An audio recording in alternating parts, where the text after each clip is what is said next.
با بچه ها خیلی دیگه شدید شدیم. باده ها میخوندن، الان ساکت شدن، رفتن قایم شد.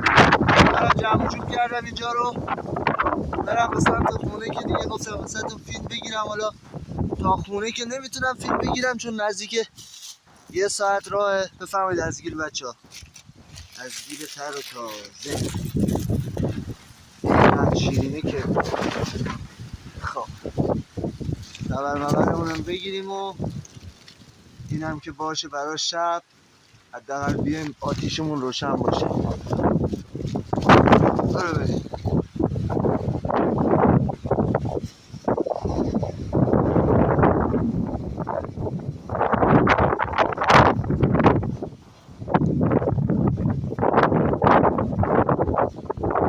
شاید صدای باد یکم تو ویدیو بیاد که حالا اگه من میرم خونه نگاه میکنم ببینم صدا زیاده، صدای باد زیاده، موزیکی چیزی میذارم.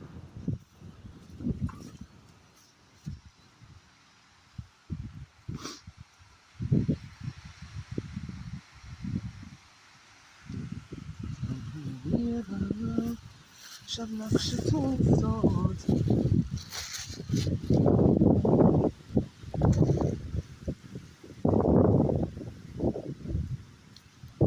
اشکار دلم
بچه‌ها ببخشید دوربین تکون میخوره دیگه، جاده ناهمواره. منم میگم امکانات زیادی ندارم دیگه، دست خالی. ویدیو واسهتون بگیرم دیگه، هر چی که در توانم هست.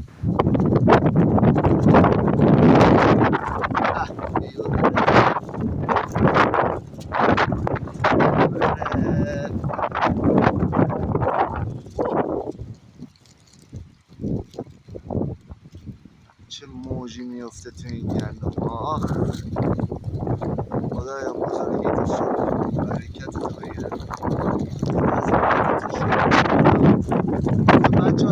5 دقیقه آنچنان بادی و طوفانی رو انداخت که کلا ببین آسمان این و سیاه شد. دیگه من ترسیدم گفتم برم.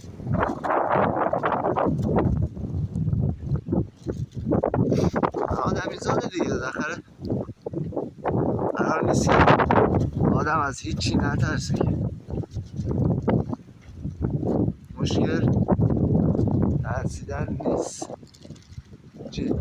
مهم ترسیدن نیست، مهم نترسیدن هم نیست، مهم کنار بودن با شرایطه به نظر من. البته الان که دیگه الان هممون مشکلات داریم، روز بدو شب بدو دنبال یه لقمه نون که این زندگی لااقل بتونه بچرخه.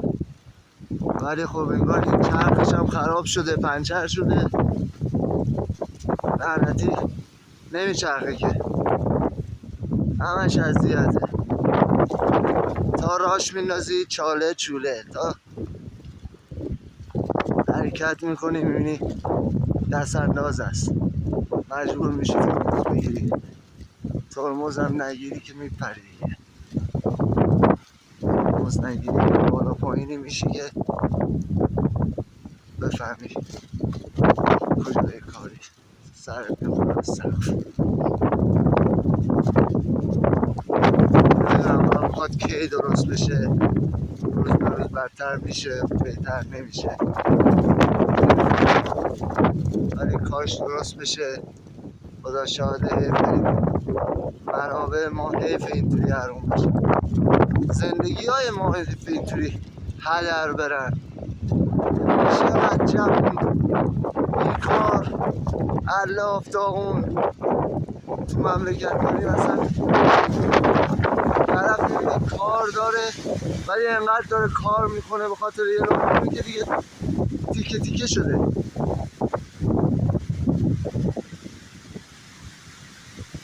خیلی حرفا هست من تو دلم، ولی دنبال درد سر نیستم، میدونی نمیترسم ولی به خاطر خودم نمیترسم. من مادرم 7 ماه پیش فوت کرد توی بیمارستان. اصلا چی بگم از وضع بیمارستان ها که دیگه نگم واسه نه رسیدگی هست. تو بیمارستان گرگان یه مرکز آموزشی درمانیه، ما هم نالاج بودیم دیگه، از بیپولی رفتیم اونجا. ولی چی شد؟ مادر من اینجا اندوسکوپی کردن، گفتن آقا این قطب سرطانی تو گلوش هست. فقط من موندم اینایی که اینجا گنبد این کارو کردن، این لوله‌ای که میفرستن پایین دوربینه نرفت پایین، چرا دوباره گرگان همچین کاریو کردن؟ وقتی نظارت نباشه، صاحب نداشته باشه، همین میشه دیگه. میومدن خون از بدن بیجان مادر من که 30 کیلو کلا وزنش بود میگرفتن میبردن میذاشتن، به جای اینکه توی یخچال بذارن آقایون یادشون میرفت خوش میشد. یا نمیدونم اون پرستارای خانومی که میاد فقط اونجا واسه لاس دادن، چرا شب اولی که ما رفتیم اورژانس همون بیمارستان تو گرگان برگشت ساعت 1:30 شب ما رو گفت آقا مادرتو بردار ببر مرخصی، در صورتی که اینجا به من گفته بودن که آقا مادرتو سرطان داره، خاطر همین تو گلوش قده در اومده، برای همین غذا نمیره پایین. چرا؟ من اونجا وایستادم اون شب تا صبح، من و مادرم بیرون بیمارستان وایستادیم تا صبح رئیس بیاد بریم حرف بزنیم. رئیس هم ندیدیم ولی خب با منشیش که صحبت کردیم تلفن زد تا تو بخش مادر منو قبول کردن که ای کاش یک رسیدگی میشد، یک ناظری میشد، یکم حس مسئولیت میداشتن. این به خاطر همین کرونا خیلیا تو همین کرونا رفتن اونجا استخدام شدن که هیچ چی سر در نمیارن، از پرستاری، از دکتری، نمیدونم از کار کردن تو بیمارستان. دوباره اونجا مادر من بردن توی یه اتاقی اندوسکوپی کردن. خب این وقتی 7 روز پیش این لوله لعنتی پایین نرفته، این دوربین پایین نرفته، چرا بعد 7 روز بعد که بزرگتر شده اون قده شما دوباره آندوسکوپی کنید؟ وقتی نتایج آندوسکوپی گنبد رو من بردم واسهتون بهتون نشون دادم، دیگه دنبال چی میگشتیم؟ آندوسکوپی کردن، مادرم حالش بد شد، بعدم بردنش تو اتاق جراحی کردن و مادرم تا فرداش فوت کرد. چرا؟ چون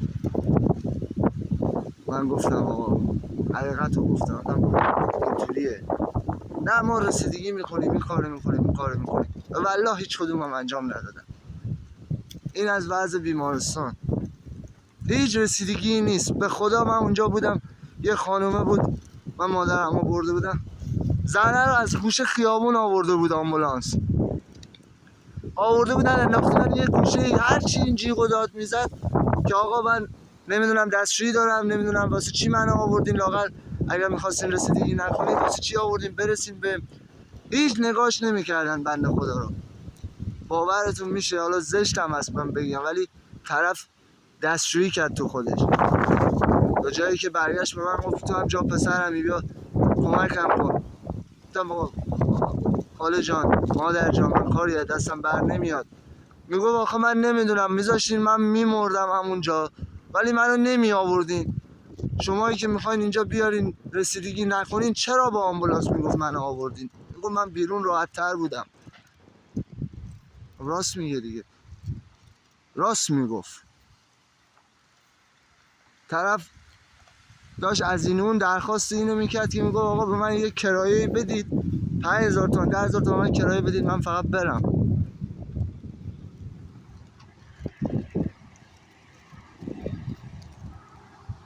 بچه های تراکتور رد میشه یا وایس منو ببره تا بالی که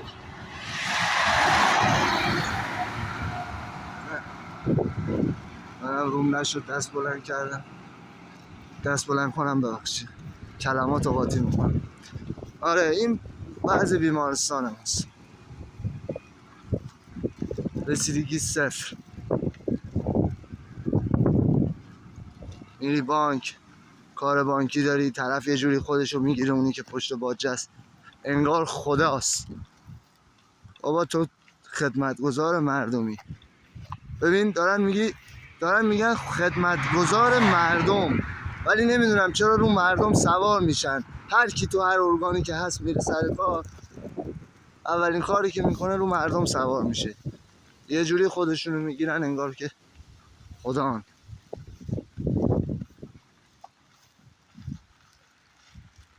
وضعیت اینترنت ما هم که دیگه نگم واسهتون دیگه.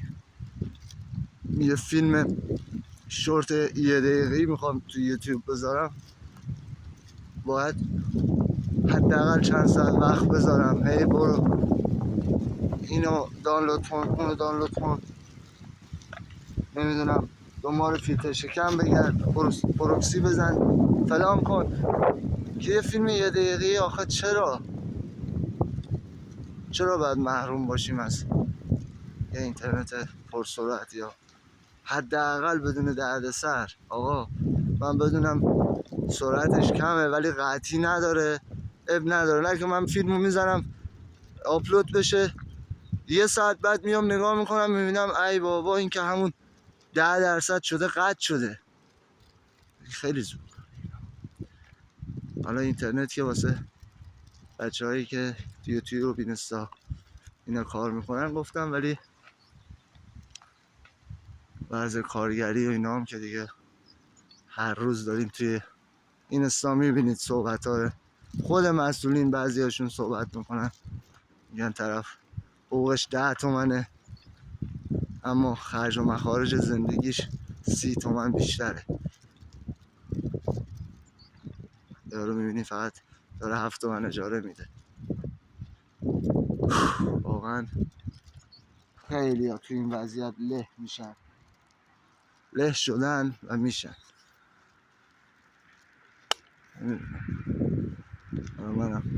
من رفتم یه دونه پیکانبار خریدم گفتم کار کنم،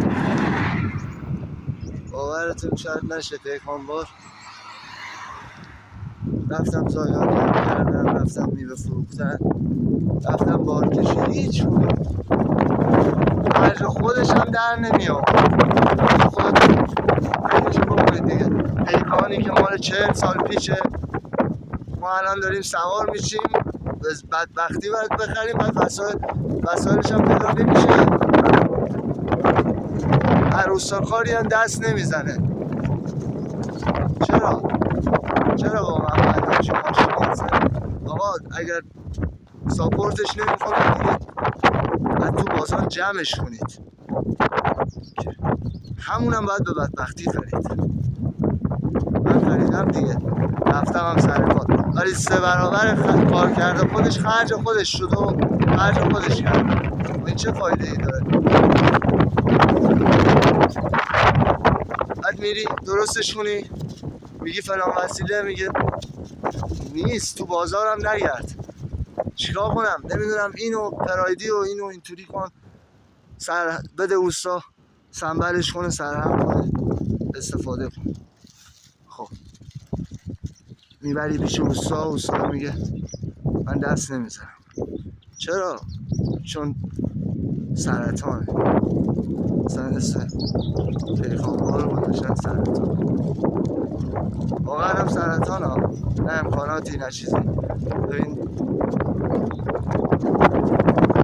مثل آدم مثل من مجبور بودم که رفتم همچه چیزی رو گرفتم.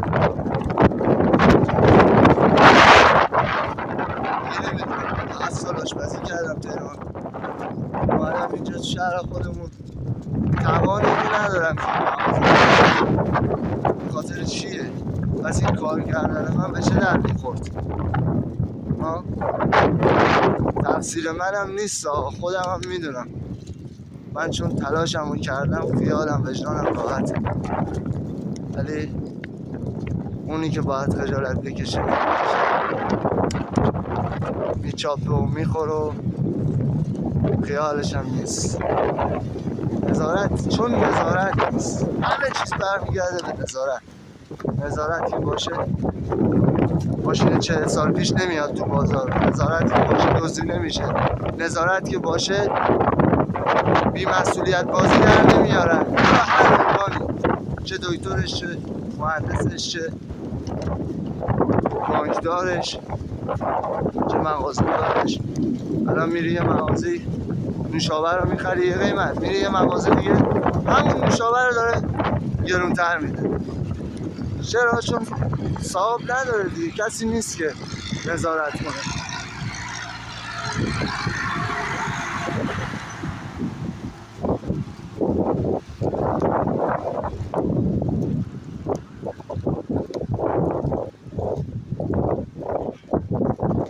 مردمی که اینقدر خونگرم بودن، ببخشید حالا شاید خیلی هم به خودشون بگیرن ناراحت بشن از این حرفای من، ولی خیلی ها شدن دزد، شدن کلاش، شدن کلاهبردار. از یک لحاظ حق ندارن، چون کلاه کیو برمیدارن؟ کلاه بدبختی رو برمیدارن که بدبخت‌تر از خودشونه. ولی از یه لحاظ هم یارو میبینی فشار روشه، هر کاری میکنه. خیلی ها تو این وضعیتی که مردم وضعشون خرابه نمیدونم میلیاردی سود میکنن، میلیونی سود میکنن.